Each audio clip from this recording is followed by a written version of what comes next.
Eric Kallio with the Rise and Shine Show. A very good morning. And I have my guest with me this morning, Dr. Stephanie Marchetti, who's the Executive Director of the Montechusett Veterans Outreach Center out of Gardner, Massachusetts. And just to remind the listeners, last year I had Stephanie on my show as a guest, and she had discussed the various elements of the Outreach Center as to how they support veterans and the kind of works that they do. A very important work, for that matter, for the men and women who have served our country in the military. Good morning, Stephanie. Good morning. Thanks so much for having me back, Eric. And thank you so much for coming up here to beautiful downtown Bellows Falls, Vermont. And I just want to start off by saying that you folks have a lot of stuff going on there at the Veterans Outreach Center. Since the last time we spoke, you have a housing expansion project going, and you're doing much more work with suicide prevention. But first, just to remind the listeners, for those that didn't have a chance to listen last year, tell us a little bit about yourself and your role there with the Veterans Outreach Center and how everything works there. Sure. I have been at the Veterans Outreach Center as Executive Director for about 3.5 years now. I was on the Board of Directors for about 1.5 years before I joined that position. And so in my role, I sort of run all of the operations, supervise the staff, the properties, the programs, and all of that. And the organization itself has about 20 employees. So we're a small nonprofit headquartered in north central Massachusetts.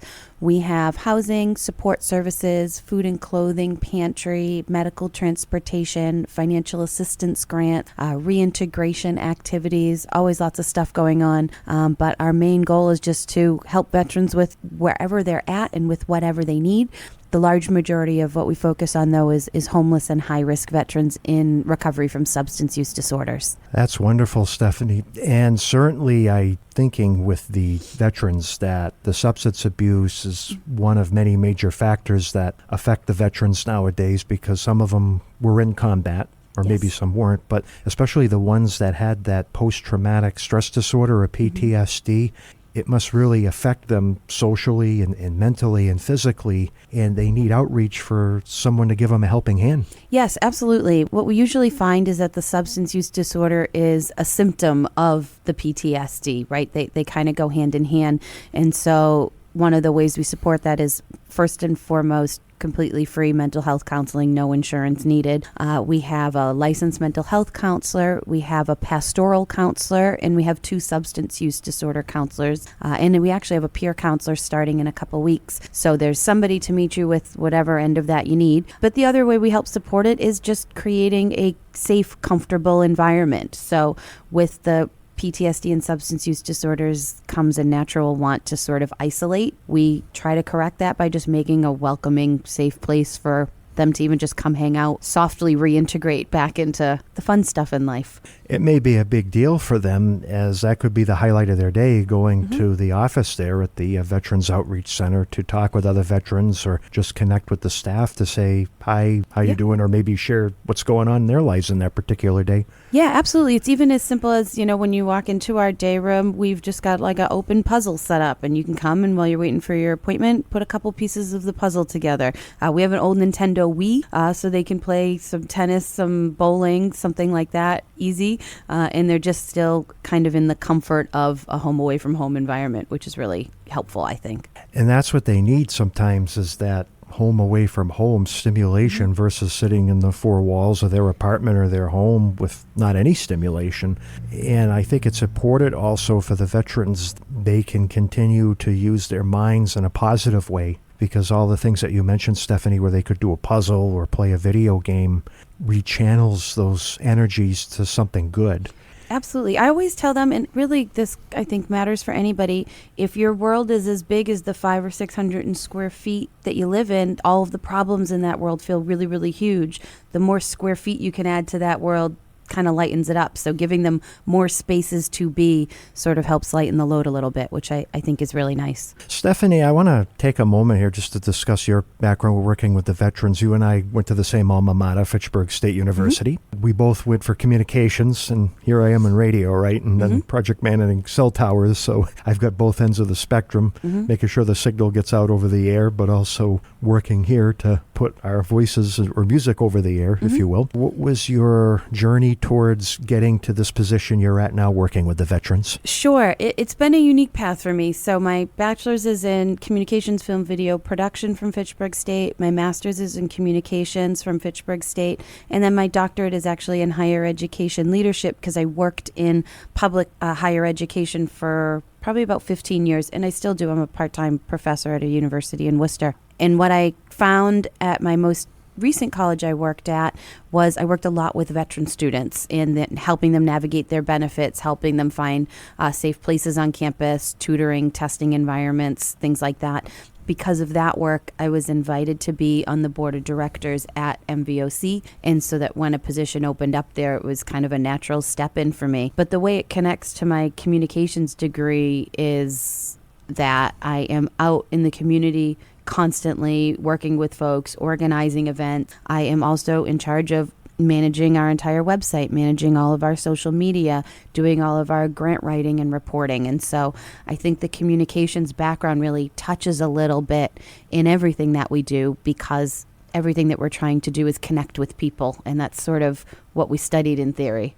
And I remember taking some of those similar classes that you did, Stephanie, and it's theory and it's also actual arts in the sense that we're in the field doing the work of communications. Someone like yourself having that background of working with veterans under a course through college gave you the opportunity to understand better what that population needed or how they thought or the different rubrics that go into communicating with veterans. If people think of the military as its own brand, where people are trained to do a job. They're trained to be a warrior or they're trained to defend this country. Whereas civilians are also important workers, but they're not going to have the military training, so to speak, to be able to think like a veteran. Yeah. But at least someone like yourself, that immersion, I think, has been huge. And I'm sure a lot of those veterans have probably shared with you a lot of stories, whether it was training or life experiences. Yeah, I was a little bit nervous coming into the position because I'm not a veteran. And I was worried they wouldn't connect with me. You know, we wouldn't relate in those ways. But I think at the end of the day, you know, I can share with them. I've been in a limited income household. I have had struggles in my life as well. There's a lot of places where we can relate. And I think that that is important for them to hear too, because it helps them feel less isolated. And then ultimately at the end of the day, I think as long as I just show I truly care, I am interested in understanding their problems so that I can better help them through it. That's really all they're looking for, is somebody who notices and somebody who's willing to listen to what they say they need versus what we might decide they need. When you first started in the position, and I believe it was 2021? Yeah. So 3 years. What was your first impression of coming into that organization? Were there things that you didn't expect that you needed to take charge of and straighten out? Or were there some things that were working and you were able to help keep them going? And the reason why I ask is anytime you take over a project or a company, there's always the known and the unknown. But it's more so the unknown that measures us as a leader as to how we can break that apart and make it better. And I'm just curious, what was your first impression when you arrived there? Sure. I mean, I was really, really nervous because this is a huge career change for me to go not just from higher education, but from when you work in school systems, particularly college school systems, there's 500 employees. So to go from something that size to something where there are maybe only 20 employees is about us at our max is a huge transition. What I found, though, is working in education and knowing that so well, I stepped into MVOC and just sort of ran it like my own little campus. We have 7 or 8 buildings. We have people who need a lot of the same services that those at community college need. So that part of the transition was easier than I expected because I sort of ran it like my own little college campus and the veterans were my students, and that helped me integrate quickly. What was unexpected, though, kind of working with the day-to-day mental health crises. It is hard work, and you don't know how many crises you're going to have in a day, and there's never really one right answer for all of them. And so building comfortability and confidence in knowing that at the very least you're doing everything you know for somebody is important. What was most complicated for me, and I'm sure every veteran listening will understand, is understanding VA rules, regulations, the VA hospital system, the VA medical system. it is super, super complicated to understand veterans benefit. And you not only have to understand them, but you need to know somebody who will answer the phone at the VA when you call them. It is a difficult thing to find those people and build those relationships. I can relate to that, Stephanie, with a number of other things that I manage in my life, professionally and personally. Talking about the VA, there's usually a hospital or a medical center that a veteran can go to. And I think the folks that live around here go up to White River Junction. It's a beautiful facility up there. I think the folks that live down your way probably go over to Roxbury or... Sometimes, yeah. So where we're located, and I'm sure this is an issue here too, the closest VA hospitals in any direction are about an hour away. So we've got Roxbury, Bedford, and Northampton, Leeds, and they're all at least an hour away. If you're a veteran, and this is a question that was asked of me after our last interview that we'll ask here on the air, is, so if you're a veteran and you need medical attention, I mean, obviously you can go to a local hospital or doctor, but you would have also an option to go to a VA center as long as you can show that you're a veteran to get care, whether it's surgery or maybe something minor, like you got an injury or you got a cold or something. Sure. So potentially, yes, right? So not every single veteran is eligible for VA healthcare. So what I would recommend is if you do not have VA healthcare now and you are a veteran, it is way easier to research your eligibility when you're not in immediate need of medical care than when you are. One of the number one things that I hear from veterans is they don't sign up for the veteran healthcare because they don't want to take it away from someone who needs it. That's not how it works. Signing up for VA healthcare tells the government how much funding to put into VA healthcare. So you're actually helping other veterans by signing up for it. And I would recommend signing up for it before you need it and in conjunction with whatever health insurance you may also have. That way, if you do need a surgery and you want to go for a second opinion, you can go to a VA hospital for that second opinion. If your regular insurance doesn't cover something, your VA insurance might. And in addition to the VA hospitals, there are smaller VA medical centers all over that you can also do walk-in services for. I remember my father used to get his physical every year at the VA clinic. I don't think it was a hospital. There was something up in New Hampshire that he would do that, which actually was very helpful. And the short story I'll share here is when he went for that free checkup, the nurse had done some blood work and had noticed that he had an elevated PSA. And for males, that usually is a sign of something to do with prostate. So he did further tests and learned that he had prostate cancer and had to get surgery.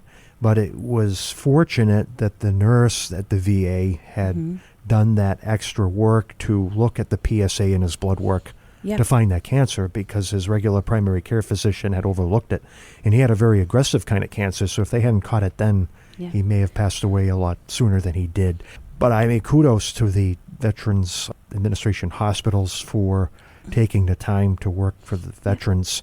And even if it means that you can do that to get out, to get those free checkups, I think that would be huge. And like you said, they were looking for something that the primary care wouldn't. And a lot of VA hospitals are going to do that because they know which era you served in and what the common medical issues are associated with people who served in that era. So they're going to look for them, right? They're going to look for different types of cancer. They're going to look for sleep apnea. They're going to look for skin conditions if you were in Vietnam with Agent Orange, whereas your primary care might not even know that you're more prone to those types of issues because they're not military affiliated. And my father was in the service during the Vietnam era. Not that he ever was in combat, but he used to work in buildings. There could have been carcinogens in there, asbestos. He worked with a lot of radio equipment. So, of course, you know, at that time, they didn't have the insulation or the RF frequency understanding like they do now.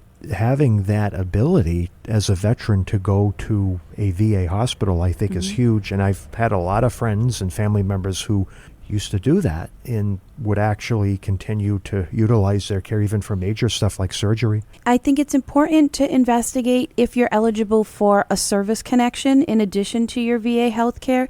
A service connection is monthly income to you based on, you know, what your experience since your time, right? So PTSD would get you a service connection. A lot of veterans aren't comfortable talking about that. So one of the things that I tell them to do as just a tiptoe into it is chances are if you served in the military, you've got a ringing in your ear or you have knee problems. You are either near very loud equipment or trucks, or you are jumping out of something consistently. And so you can get a service connection for hearing, and that gives you free hearing aids, which otherwise would be thousands of dollars. The other side of it is if you do have more severe medical issues and you end up with a full service connection because it operates on percentages, then you also, in addition to your VA healthcare, get VA dental care and eye care as well. And so, again, it's one of those things that is really worth investigating before you have a problem, so that if and when you do have a problem, all of the paperwork and red tape is already sorted through and you can just get the help that you need. And I think there's a variety of veterans as well, everyone that served in combat, the disabled veterans, but also the veterans that served, may not have seen combat, but not injured in their 4 years. But going back to what you said before, there's different levels of coverage depending on the type of service that someone did in the military. Sure. You may have never seen combat, but you might have worked overnight shifts in a machine room, in which case you're with very loud machines for 10 to 12 hours, and you probably have tinnitus now. Yes. And so even if you're not a combat veteran, it doesn't mean that you're not eligible for connections. You know, we actually have that conversation a lot. I think certain eras of veterans are more bias against whether you were a combat veteran or not, and I think that opinion is really starting to change as we see and talk more about the different kind of jobs there are. And so combat veteran or not, you're still eligible for something, and you're still a veteran. So get what you're eligible for. Exactly. And that's something that us taxpayers not only help to fund, but if you served in the military, you earn that. As far as I'm concerned, only because you served that time. You volunteered for the country. You signed a statement pledging that you would defend the country and potentially give your life. And now I think it's time that people give back to the veterans. Absolutely. And like I said, signing up for the benefits that you earned tells the federal government how much money they need to fund into it. And I think that that's more important than ever right now, because what we're seeing is the older population of veterans, World War II veterans, older populations of Vietnam veterans are in higher need of medical care. And then there's sort of a dip. And then we have the Afghanistan and Iraq veterans who are coming back and not getting connected yet. And so if that older generation of veterans doesn't connect to benefits, federal government could pull some of that money. And by the time their brothers and sisters who served in Afghanistan and Iraq need it, the funding could have been cut. So you're sort of protecting future generations of veterans by signing up for what you earned, because it's all, unfortunately, at the end of the day, about funding and about money. That's a good point you brought up, Stephanie, about that funding. And I've seen that happen in organizations where if monies aren't utilized, they are pulled back. Absolutely. People that are at the top of the food chain in an organization are going to say, well, if nobody's using it, we'll utilize it somewhere else. Yep.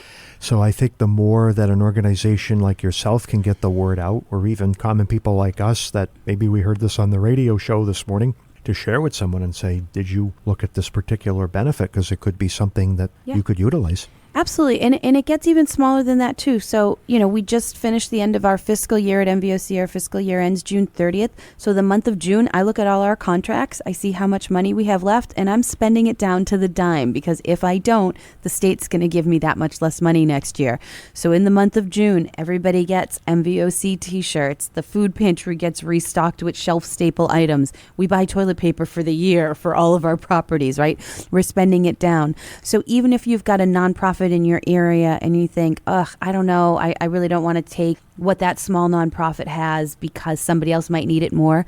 It's the same concept. Take what you need, or take what you would like from them, because it gives them the argument to ask for more later. When we run programs and give away free items to veterans, if nobody takes them, I probably can't do it again. So saving it for somebody else is actually losing it permanently in more cases than not. I have a lot of nonprofits that come onto the show when we interview, and that seems to be a common theme of they have so much money in that particular grant or from donations, and they have to be able to show that they've spent that money to get that same level of grants for the next year. So it seems to be a common theme with nonprofits, or even people that are emerging nonprofits don't make the mistake of not spending all of that money. And again, we don't want it to come across that it's wasteful spending, but the money that you have, there's always something beneficial that you can use for that. Absolutely. And it isn't wasteful, right? So, for example, I have a local foundation that gave us money specifically to take veterans on trips so that they would have fun. So next month we're running a bus trip out to the American Heritage Museum, which is in Ludlow, Mass. And a lot of times veterans will be like, oh, I won't go because I can afford my own ticket, so I'll save it for someone who needs it. This is the only thing I'm allowed to spend this money on. Come and use the ticket, because then next year I can say, hey, I had 10 guys who were super interested. Can you help me take 10 guys there again next year? A lot of people don't realize how very specific some of the donations are, that they have to be spent on that one thing. And you using what it's spent for means we can keep getting it, so that, you know, even if you didn't need it, the 9 other people did. So you're helping it come back for them. And what a better way to go on a trip to be able to take a bus tour somewhere. Yeah. A lot of the veterans may not feel comfortable driving that far. Exactly. Although you had mentioned some may feel shy and they want to go on their own, but some people don't have reliable transportation. Gas is more expensive nowadays. People can't afford to keep up a car. So if you're a veteran, that's a wonderful way to be able to go and take a trip for a day and get out of the house. And you know that you are with other veterans, and you know that you're in a safe, controlled environment with people who understand you. So even if you could afford to go on your own, come with us for the camaraderie. It's just a fun day out.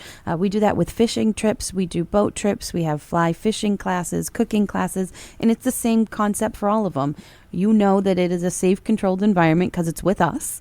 So just come do it and have a good time. And what's a better way to spend the day with your organization? Yeah. Everybody's got the same interests. Trying to Exactly. get out there for outreach and camaraderie and getting together. And I'm sure you've been with some of them, Stephanie, and you probably hear some war stories or some experiences of the military. Well, you know, our fly fishing is easily the most popular thing that we do. We have a month of fly tie classes followed with a half-day fly fishing trip. This past fly fishing trip, I threw my kayak in my Jeep and joined them out on the water, kind of just rode myself up to a few and chatted with them. And you learn a lot more about people in that kind of environment than you do when I'm sitting behind a desk and you're in a chair in front of it. You get to know people and what their needs are in a different way, and it ends up being a really, really fun time. You can establish a relationship much better. It's a interpersonal versus the professional setting. Yeah, and you're all doing something that you like, so it sort of just takes the pressure off of some of those conversations. I mean, out on the water, I had a conversation with a veteran for about 30, 40 minutes about a comrade of his that had passed away from a military-related cancer. I would have never had that conversation in my office. It wouldn't come up. But when you're sitting in your boat and you're fishing, you kind of just get into conversations you might not naturally have. And it was a really nice opportunity for us to connect, for him to share something that had been weighing on him in a low-stress, no-pressure environment. That's wonderful. And I think the more that the veterans can have that camaraderie and that connection, it definitely helps prevent other things that we'll talk about a little bit later on, such as suicide Absolutely. and homelessness and maybe other unhealthy habits. Yeah, I think, you know, a lot of veterans in recovery and working on their sobriety or suffering from medical issues, you get so focused on taking care of those things that you forget one of the ways to take care of those things is to make time for joy, because maybe you're just going to meetings and you're just going to medical appointments, but making time for joy helps you feel better almost as much sometimes, depending on what you have going on. And so it's really important to take care of those opportunities. We're going to take a little break here on the Rise and Shine Show. I'm Eric Kallio. A very good morning. I have Dr. Stephanie Marchetti with me this morning, who's the Executive Director of the Montechusett Veterans Outreach Center. We're going to have a quick music selection, and we'll have some public service information. When I come back, I'll be chatting more with Stephanie about the veterans and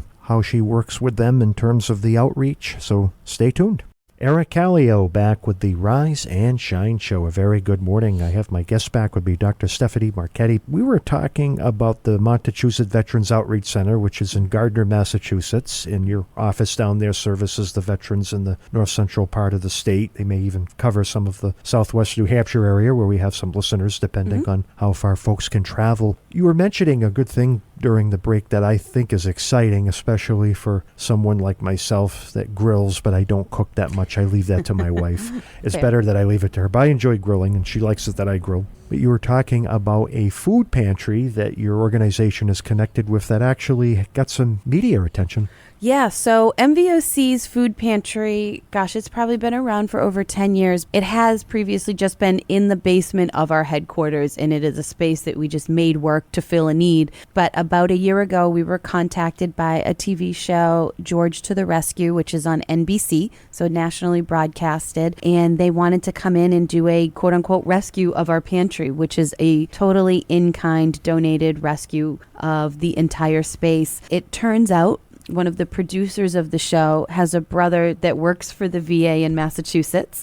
We helped out one of his brother's veterans, so he called him and said, hey, you got to do something for this organization. They're great, which is really, really appreciated. So they came in, they got all local contractors to donate their time and did a floor-to-ceiling renovation of the entire space. It took about 2.5 months to renovate. They powder-coated the ceiling. They laid flooring in what was just a bare cement floor, brand new flooring, new shelving, kind of hand painted artwork throughout the space, which is really, really neat. They brought in somebody who does murals who painted up the space really beautifully, and they restocked the shelves. And on top of that, they partnered with National Grid, and we ended up getting a $10,000 endowment for the pantry to keep it going as well. It was unbelievable. That's amazing that they did all that for the veterans, because one of the most important things that I think a veteran can be assured of is a hot meal, having that place like a pantry that they can go to get food.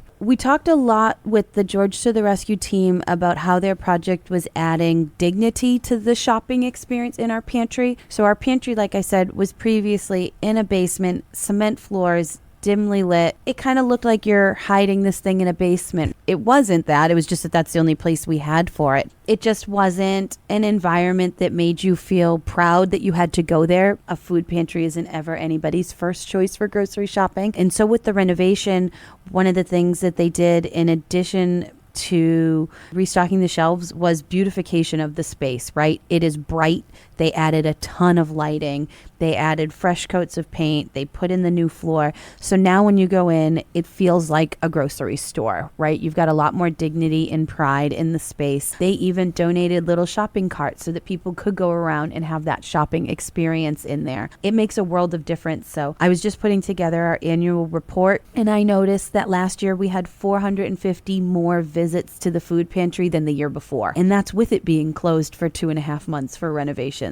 I know that what they did made a huge impact because we can see it in the numbers. And you mentioned something important, Stephanie, about how people will feel shy about going to a food pantry because there's a sense of social misunderstanding or shame that they think, well, if I go there, people are going to think I'm poor. Puts you in this negative kind of vibe or stereotype. But I think it's just the opposite, that people have issues in their life that maybe they have limited income. Maybe they have to stay home and take care of children or take care of elderly people. Here are goods that are being donated, or maybe there's grant money that's acquiring those goods. Yeah, and I mean, realistically, for everybody right now, grocery shopping is expensive. If you have a job and you're comfortable, the grocery bills are wild when you go to the store. So being able to come and just even grab some of those shelf staples to save some money is a really great opportunity. One of the other things our food pantry does, which is kind of interesting, is we partner with the local prisons because the prisons all have gardens.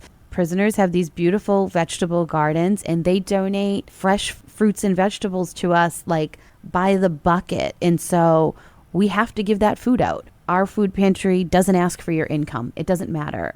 You could have $100,000 a year salary or $10,000 a year salary. You can come to our food pantry because we have items like that we want to move out. We want to give to people. And why not take the opportunity to save $50 on your grocery bill if you can. And having this nice, welcoming new space makes it a lot easier for people to come in and take advantage of what's available there versus feeling like, they're driving around to the back of the building and picking up some beans.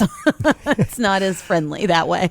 I know there's always this internal fear of people are watching and gossiping. And even where my mother lives at senior housing as well, there's that element of gossip where, if I go to the senior center, I'm going to the food pantry, they're going to think I can't afford groceries. To me, I think it's just the opposite, that we all have to work together to make sure that everybody can eat. Think of veterans who will skip medication sometime because they've got expenses, or they may take one less meal because they can't afford the food. And it's so unfortunate because everything you've described, Stephanie, is just the opposite, that here is a place that has this abundance of perishable and non-perishable food. And it really is a place of collaboration, right? So we had the TV show come in and renovate the space. We had National Grid give us an endowment. We have the prisons donating fruits and vegetables that they've grown. One of the other things that we've got is we've partnered with another nonprofit out of Fitchburg, Mass. called MVOC, and we get diabetic-friendly frozen meals monthly from them that we can give out too.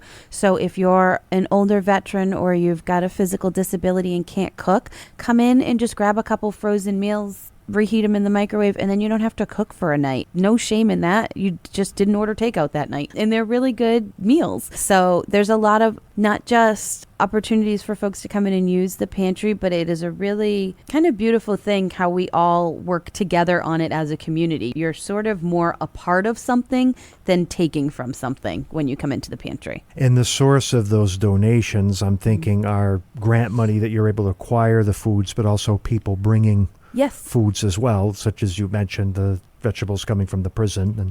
And local folks too, you know, I'm sure similar in this area, people have got a lot of farms and a lot of big gardens. They come to us with their surpluses. We got a lot of tomatoes this kind of year. They donate, and it's a nice thing for people from the community to give back to as well. It's just a really collaborative thing that we've got going on. Because of the show, it obviously drove more attention to the food pantry.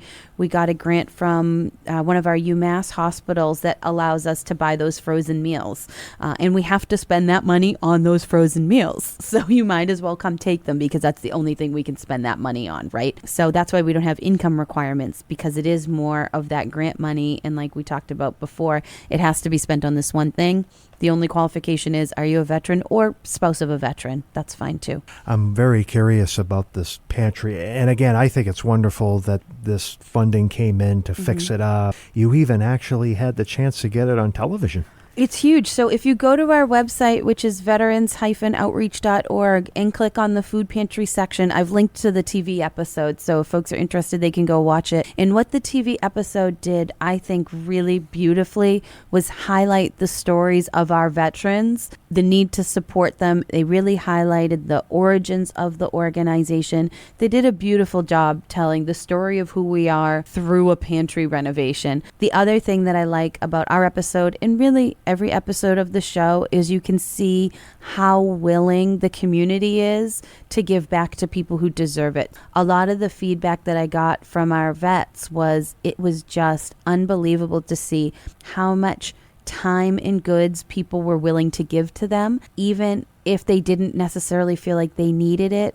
They felt appreciated, they felt seen, they felt supported by the community. It's really emotional. I mean, I cry every time I watch the episode, because it's just so beautiful to see people come together that way. And it was really nice for the guys to see how many people care about them. And that's important. And I think that's something that some people, especially veterans, will feel like is nobody cares about them, nobody hears them. And I think it relates a lot to the mental health aspect of veterans as well. And I want to talk about this because we even bring it up on our show, how you have mental health crises, not just veterans, but even non-veterans, specifically what veterans have been through, some of them with regards to combat. Maybe they had experiences that are creating PTSD.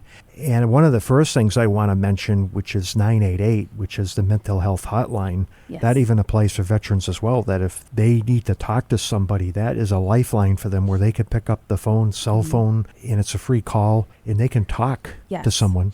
So if you're a veteran experiencing a crisis, you can dial 988. You can press 1 to get specifically to a veterans line. But the other part of that folks don't realize is, if you are curious about the number and you know that you sometimes struggle with your mental health, when you're doing okay, call the number to see what it's like.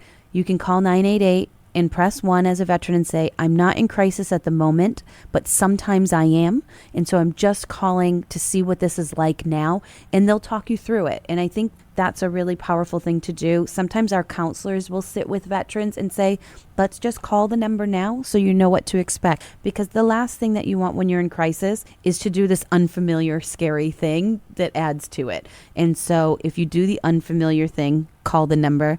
When you're not in the middle of a crisis, it makes it so that if and when you are, you already know what to expect, and it is one less unknown. It's a lifeline for a veteran that maybe they wouldn't already have. And I think there's becoming much more awareness of this as well, and we cover it as a public service segment on our show. You had mentioned that since the last time we met that there's been an increase of and more funding in terms of the veterans' mental health.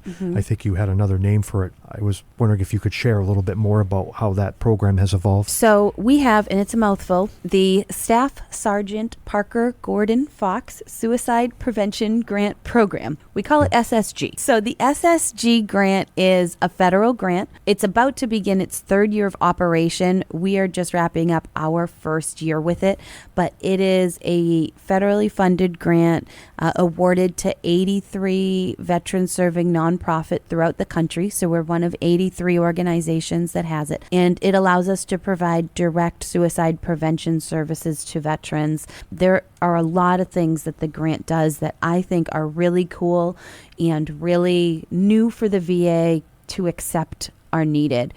So an example of that is veterans are a population of people that are comfortable around firearms. A lot of veterans are gun owners, but when you're experiencing mental health struggles, it's not always safe for you to have your firearms. Sometimes veterans won't tell anybody that they're experiencing mental health crises because they're afraid someone's going to come in and take all their guns. And I get that. And so one of the things that this grant allows is for you to come in. We can give you gun locks, gun safes, gun cabinets, or we can pay for storage of your gun for a month or up to 6 months. That way you do not have to give up your firearms. You don't have to surrender them to anybody, but you're just a little safer with them. And I think it is really positive that that opportunity has been recognized, because it does open the door for people to come in with less fear of, if I tell them I'm suicidal, they're going to take my guns and they're going to lock me up. The other thing that this grant does that I think is really cool and unique is that it allows us to pay for holistic health care for veterans. I actually have a veteran right now at the time we're filming it.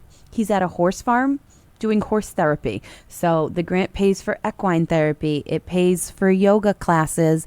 It pays for gym memberships for our veterans. And so it really helps us to focus on whole health, which is a nice advancement to be making in that field. It's very interpersonal. Well, here's a sidebar thing. So veterans are always taught to be tough. And I remember growing up with a family where a lot of my uncles, my father, my grandfather were all in the military. And it was always that old school thinking, you got to be tough, you can't cry, and you got to suck it up and deal with it. And of course, there's certain situations that you have to do that where appropriate, but there's certain other situations where you can only hold that in for so long, and then you're going to blow up, or you're going to have a mental breakdown. And all of those things are a wonderful way, I think, for veterans to have that escape from the rigors of life, whether they're living alone and they're struggling with finances, or they're not sure how to get food. The mental health aspect, and I like how you talked about the gun safety, Stephanie, because I didn't know myself that as a veteran, that opportunity was out there, that if a veteran say, hey, I feel unsafe, that I might do something with this weapon of mass destruction or firearm, that I can go somewhere and put this somewhere where it will be safe, locked up. But at the same time, I still have my gun rights. There is a lot of misunderstanding with that now. I'm not sure what the gun laws are in Vermont. In Massachusetts, you're required to have a gun safe for your firearms, but they're expensive, and nobody really checks to see if you have that thing. So a lot of people don't, because if you are a hunter and you've got rifles, a gun cabinet is hundreds of dollars. And so the opportunity for us to buy that for people is huge. in addition to being hundreds of dollars, they're also hundreds of pounds. They're solid metal. And so we have a way to transport them to your house and deliver it in there as well, which is really important. I think it's important to preserve that right, but it's important to preserve that right safely. And that's what this grant does. And then I think the other side of it, the holistic healthcare, is really important too. A lot of veterans are tough. They work on it on their own. There's no shame in asking for a gym membership. It's a great tiptoe into holistic healthcare. I have a lot of veterans that are recently released from incarceration and maybe have a lot of anger and stress that they don't know where to direct. So saying just go to the gym and run for a bit is actually really helpful for their mental health. It just gives them somewhere to put that energy that isn't as touchy-feely as like a yoga class, which I still think is fantastic and they should do, but they might not be ready for it yet, right? So we'll tiptoe them into it with a gym membership and then bring them to the yoga, bring them to the equine therapy. There's no shame in like saying brushing a horse makes you feel better. Like it does. I would like to do that myself, actually. Yeah, like what a great day to just like hang out with a bunch of horses. There's a lot of really nice, not intimidating and not emasculating ways to take care of your mental health. And I'm also thinking with yoga and there's other exercises too out there like Pilates and Zumba. Again, going back to stereotypes, you hear people talking, oh, those are activities for women. Absolutely but I think it's not. just the opposite that I do it. I do yoga, I do Pilates, Zumba. My wife actually makes me do it, so I wouldn't do it on my own. I think that if they have that place that they can do that, it's relaxing for them because, again, it's separating that stress and anxiety and giving them an outlet to channel to something positive. And this grant allows us, one, to bring the yoga on site, so you don't have to go to a studio, you don't have to walk in somewhere new, you can come do it on site with us, so it's that familiar opportunity. It pays for you to do it one-on-one, so you're not in a class with other people. And we specifically hired a yoga instructor who is a former military spouse, so she understands that, and focuses on chair yoga and breathing relaxation. So it's not traditional yoga like you might expect. Chair yoga is really good for our veterans with back and knee pain. And the breathing exercises are very good for our veterans with night terrors. It just helps you relax your body before you go to bed at night. And so those opportunities are really cool and not what you might realize yoga could be. And breathing is important as well with yoga because that's why we get stressed. We're not getting enough oxygen. And people won't realize that sometimes until you go to those classes, and it can make a world of difference. And I think exercise is so important as well for the veteran community because for a lot of them, there was also a physical component of their military training, especially if you're like a Navy SEAL or you're in the Marines. Maybe you had to run, and over the years, their bodies, of course, are going to break down, but they want to keep moving, especially with chair yoga. I mean, my mother's elderly. She does chair yoga, but having that ability, huge. Yeah, I mean, stretching your body makes you feel better, right? And I think we talked about this before, that just having things you do that bring you joy are helpful. So while you absolutely might need the counseling sessions, while you absolutely might need the AA meetings, something like this is infusing joy and movement into your life, and that's going to make you feel better too. A lot of times, like even if I'm stuck in back-to-back Zoom meetings, I'll take a quick walk around the block for 5 minutes if I have it, and it just resets you. Breathing some fresh air and doing a quick couple of deep breaths gives you a reset. But sometimes you need to learn those skills, and that's something that this grant can pay for, which I think is great. And it can teach you those important life skills as well, whether you're a veteran or you're non-veteran, but more so a veteran, to have that self-awareness about when to take a break or when to step aside or when to speak up. And I think that's another issue that maybe veterans think of is, well, if I speak up and I share these things that, well, I'm not that warrior anymore. I've got problems and I'm supposed to be this tough person. Everybody has issues. And I think the most important thing that people forget about with counseling, I mean, most situations, unless it's something bad, but you're one-on-one with that counselor and you can share different aspects of what's going on in your life.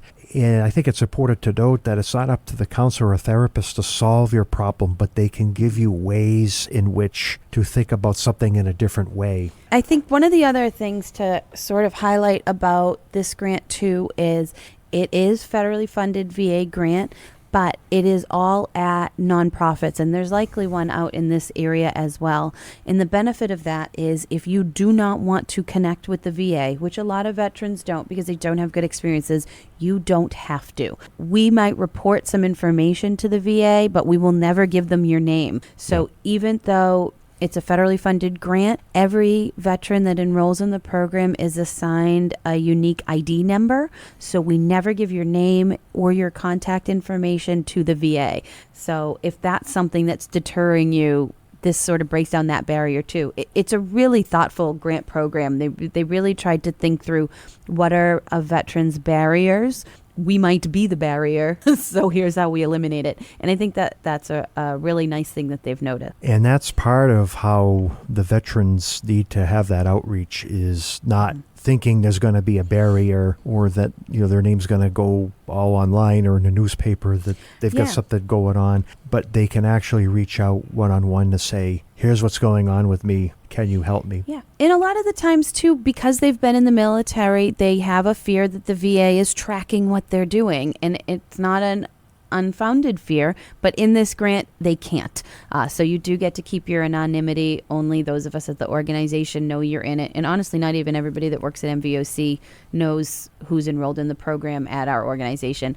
There's a dedicated case manager just for those veterans, but she works with other people too. So you can't really always tell who's in it, which is nice. I think that having that kind of privacy is great. It's really important, especially when you are talking about your feelings, and that's a hard thing to do sometimes. Take a little break here on the Rise and Shine Show. Eric Kallio with you this morning. I have Dr. Stephanie Marchetti, who's the Executive Director of the Montechusett Veterans Outreach Center out of Gardner, Massachusetts, and we've been discussing all things veterans this morning, about the different programs and services that they can avail themselves of. And when we come back, we're going to talk more about the Veterans Outreach Center and a housing expansion project that's underway. You don't want to miss this, because this is huge for veterans to make sure that they have adequate housing. So we'll be back. Eric Kallio back with the Rise and Shine Show. A very good morning. I have my guest back, Dr. Stephanie Marchetti, who's the Executive Director of the Montechusett Veterans Outreach Center down in Gardner, Massachusetts. And Stephanie, we've been talking a lot about the different services that veterans can avail themselves of, as well as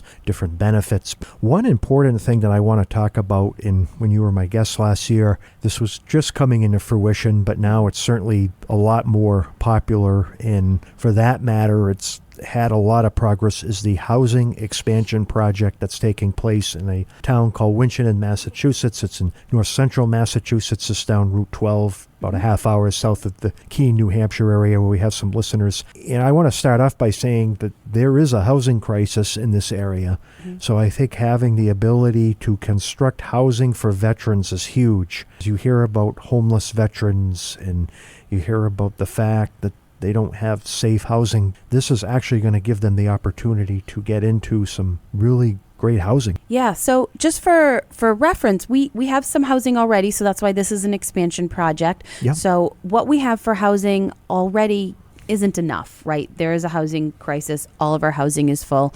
At this point in time, we have 20 low-income apartments. We have a 12-bed shelter program, and we have 2 group homes. And what this project is going to do is it will add 44 more one-bedroom apartments of affordable housing for homeless and high-risk veterans in our area and looking to relocate into our area.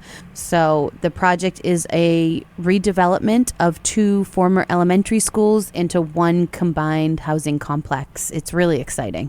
And I remember those buildings in town. They were the Poland and the Streeter School. And I actually had the chance to go to those buildings for a couple of years before I moved on to parochial school. But I remember then they were super old. Oh, yeah. They are falling apart, and they've been sitting empty. It's kind of like a blight to the community, unfortunately, for about 10 years now. So actually probably 15, because I think it was 10 years when we started this project 4.5 years ago. So it's a long time coming that something positive be done with them. They're beautiful buildings. And at the time, they were built for the school system in town, for children to go to school.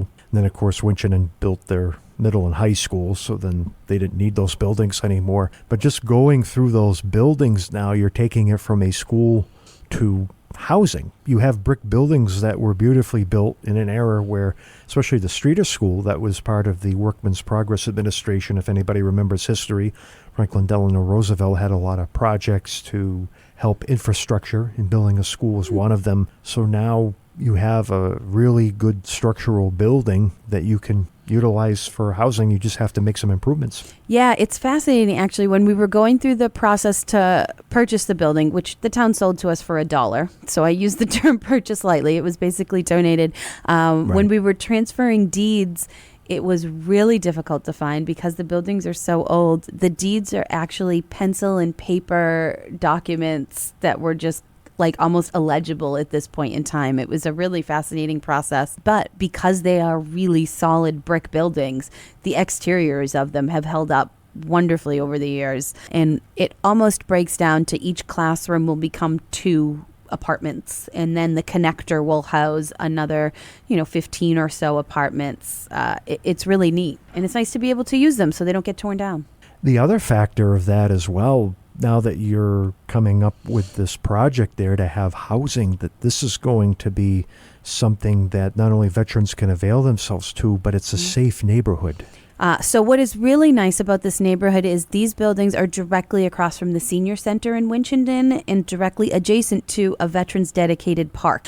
So it's a really nice area to be in. And the apartments themselves are designed for aging in place, with a good handful of them being specifically ADA adaptable. But the buildings are being really thoughtfully done. So widened doorways and pull down handles, because we do expect an older population will be what moves in here. The reason that we're connecting the 2 buildings is so that we can add an elevator in. So there'll be an elevator to each floor. Fun fact that we found is even though each of the schools is 3 floors, the floors for each building are different height. So our elevator has to have half stops because one side of the building will be a different height than the other side of the building, because that's what's happening when you merge them. Yes. It's a fascinating world to dive into. But so it'll be elevator accessible. The outside will all be paved, so it'll be easy to navigate with a walker, a cane, a wheelchair.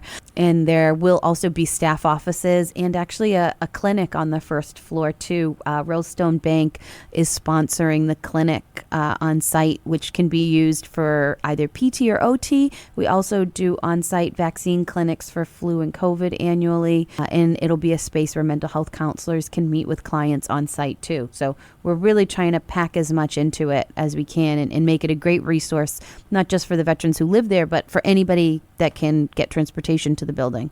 Tell me a little bit, Stephanie, about this whole process. And you mentioned that this has been about 10 years in the making. Yeah. In terms of making this a reality. And I know you've been there for 3 years, but what was the initial process or start of this that got this project going to where you're at today? Sure. So the buildings have been empty for about 10 years. About 5 years ago, the town put out an RFP, which is a request for proposals, and they specifically were looking for an organization to come in and turn this into veteran housing. Fortunately for us, we are one of the only organizations in the area that does that. We submitted a proposal to the RFP and it was approved. And once it's approved is when we get to work, right? So we have hired a construction advisory team. We're working with Answer Advisory. We've hired a finance advisory team, which is Barbara Sokoloff and Associates. And we've hired architect who actually specifically focuses on redesigning elementary schools, which is JWA out in Western Mass. We've been working with them for years to build up architectural plans, to figure out even down to what is the right amount of apartments to put in this building to make it financially feasible. That's how we ended up at 44 one-bedroom apartments. Once we had all of those designs done, which is close to $2 million in pre-development work, then we start the process of submitting applications to actually build the project. What is tricky about that is if you do the math on how long we've been working on it, about a year into working on it, COVID hit and the cost of everything went insane. Yes. So what was originally anticipated to be an $18 million construction project is now sitting a lot closer to $26, $27 million because of inflation. So as soon as we thought we had all of the money we needed about a year and a half ago, we went out to bid and got some estimates and realized we did not have all the money that we needed. So we've been securing funds ever since. This has been a big issue not only for nonprofits, but even commercial or industrial operations where the price of something today was a lot higher tomorrow. Then it forces you to have to reforecast and then reorganize your budget. Yeah, it makes it really, really difficult. I mean, I don't have $27 million. No, and it's not easy to get that. And so even right now, we are breaking ground on the project September 30th, which is really exciting. The reason that we're moving forward with breaking ground is because we have a zoning permit that needs to be engaged, where we should have our building permit by then, I would hope, and that will need to be engaged. But there's still a $1.8 million funding gap that throughout the year and a half that this is in construction, we will be hoping to fill. The other thing that COVID is still kind of lingering around in the construction world is really long lead times to get equipment that you need. So our other impetus for breaking ground right now is that we really need to hire electrical equipment and elevator parts. I spoke about the elevator because it can take about a year just to get those pieces of equipment right now as well. So it's quite a long road. A lot of logistical considerations there to make it a final finished product. I'm learning a lot more about like drainage and sewage than I ever thought I needed to know, because, you know, when you add 44 toilets and sinks to a residential neighborhood, there's a lot of conversation about that. A lot of funky things pop up when you're doing something of this size in a town that has nothing of this size. And Winchendon is, and I don't want to use this term lightly, a bedroom community, but it really is for folks that are willing to make the commute into Worcester or Boston or Springfield or Keene for work. And in some cases, the local infrastructure may not be able to handle such a big project. So then not only are you trying to upgrade what's on that parcel of land, but then there's the municipal aspect of you may have to contribute towards not only connecting to the water and sewer, but there may be a bigger pipe needed under the road. There's a lot of considerations, and beyond just the infrastructure of this building, I mean, Winchendon is a very small town. There's not even a grocery store. And so adding 44 more residents to the town overnight is actually really exciting. It gives a lot of opportunity to businesses to get more going on. It gives us an opportunity to connect with the local transport mart to add maybe a few more bus stops to the town because that number of people is significant in a town of this size. I grew up in Winchendon, and if I had heard of a project like this, I would be excited. Yeah, absolutely. Because it's a big deal. It's unfortunate that the Winchendon Courier, which was the local publication in that town, stopped publishing, although I believe there's a volunteer that's still handling that publication. I think it's still online a little bit, yeah. What's happened is, reading it, because I check it every week online, is they've lost some of those local feel-good stories or about what's going on. It's kind of more of an informational thing now, and I hope that someday they can get it back to where it was. This whole project, I mean, if somebody was to open that paper or read it, would really give them some encouragement that there are great things going on in Winchendon in terms of growth. Yeah, it's been really, really a positive reception from the town, which is very exciting because, you know, when you're going into someone's neighborhood and you're adding 44 more people, and not only that, you're adding 44 more at-risk people, right? We're bringing in folks with some mental health issues and some physical needs. There's usually a lot of concerns, but the town has been overwhelmingly supportive. We hosted a welcome event, I think it was last month, at the Winchendon Historical Society, which is a beautiful building directly down the street from the property. The turnout was incredible. The support was so beyond positive. I mean, normally when there's local construction, people always pop up with weird concerns and where are people going to park and how much more traffic is there going to be. We're really not getting any of that. This is a super supportive town for veterans in specific. It's also home to a national veteran cemetery. So we know that this is a population. The local motorcycle group, headquartered out of Winchendon Fire and Iron Motorcycle Club, has actually fundraised enough money for the property that we're going to dedicate one of the laundry rooms in their name. And so that's been really exciting. It's exciting for everybody that something like this is happening. I like how you mentioned, Stephanie, how the permitting process seemed to be very supportive as a whole from the residents, because in my industry it's just the opposite with cell towers. Is you've got people that need it and you got people that hate it and don't want it, and you hear from both sides of the spectrum in those meetings. When you said that most people were supportive of it, even though, again, you may have had the questions about where you're going to park and Sure. what's up with this water, sewer, and so forth, at least as a whole, that didn't seem to hold up your process as much. Absolutely. And unfortunately, what happens a lot when you're building low-income housing, fair market rate housing, and housing for homeless people is a lot of people will say, yes, we absolutely need it, but not in my neighborhood, right? That's an unfortunate mindset. That's also not what we're getting. The town is so welcoming of supporting these people. It's really, really energizing to watch. I think it's going to be an exciting year and a half to get to opening. I can't wait.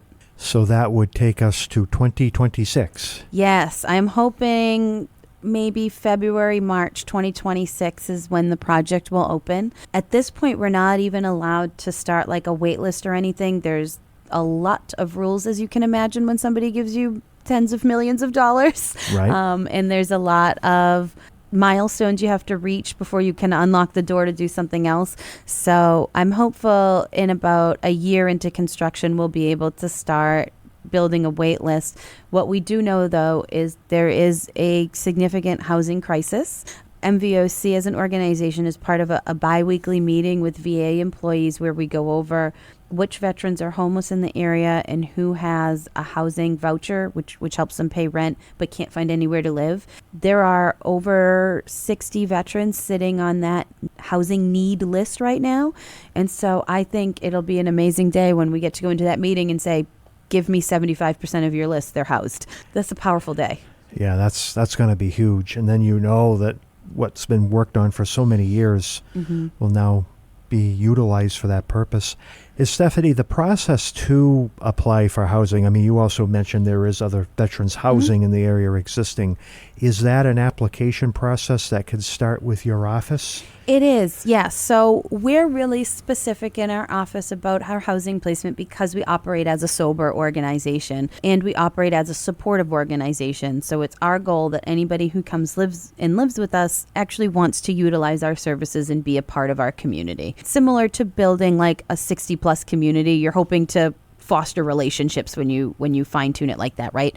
So we do have an application process.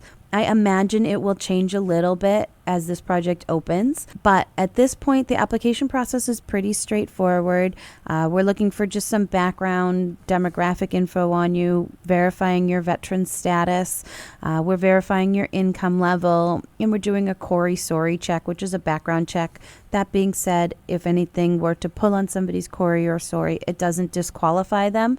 It just gives us something else to help them with, right? Sometimes we specifically take people with hits on their CORI because we know they're going to struggle to find housing elsewhere. So that's what we exist for. Right.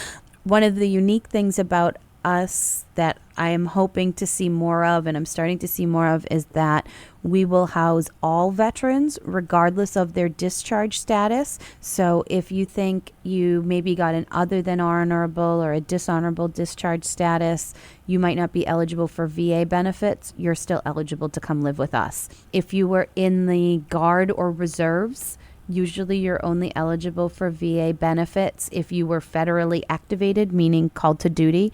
For us, if you had just been in the Guard or Reserves, you're eligible. So our application process just verifies not just your eligibility for housing, but tells us what we can help you with when you get into our facility. It's only about 5 or 6 pages. We'll sit down and do it with people too.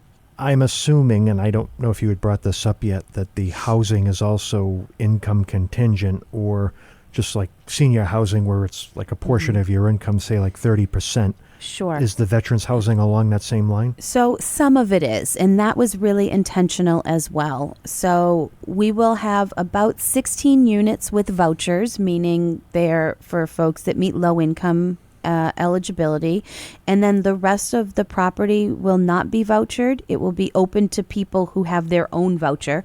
There's 2 types of vouchers. There's vouchers that are attached to the apartment and vouchers that are attached to the person, and we wanted to have both in our building. And then there's a certain percent of the building that is not income contingent, and that I've done really thoughtfully, because if you make $100 more than what is considered low income, It doesn't mean you can afford anything, especially not with what housing costs now. So we want them to have the opportunity to come live with us too. You often find that veterans with a 100% service connection, meaning the VA considers them 100% disabled and gives them a monthly stipend, they are over income for housing vouchers. I find that decision ridiculous. And so we will take the 100% service connected veterans in this property as well.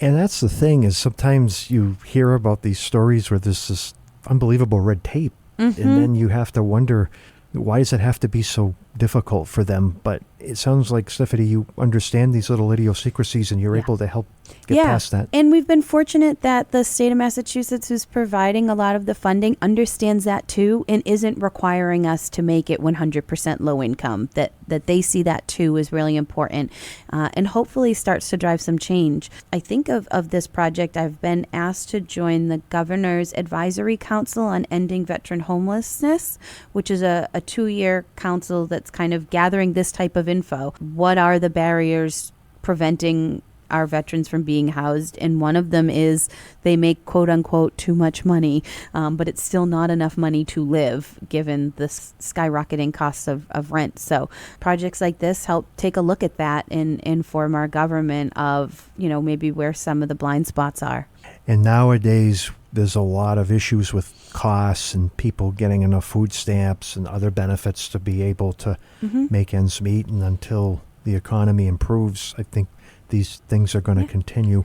And Stephanie, with your organization, your website is veterans-outreach.org.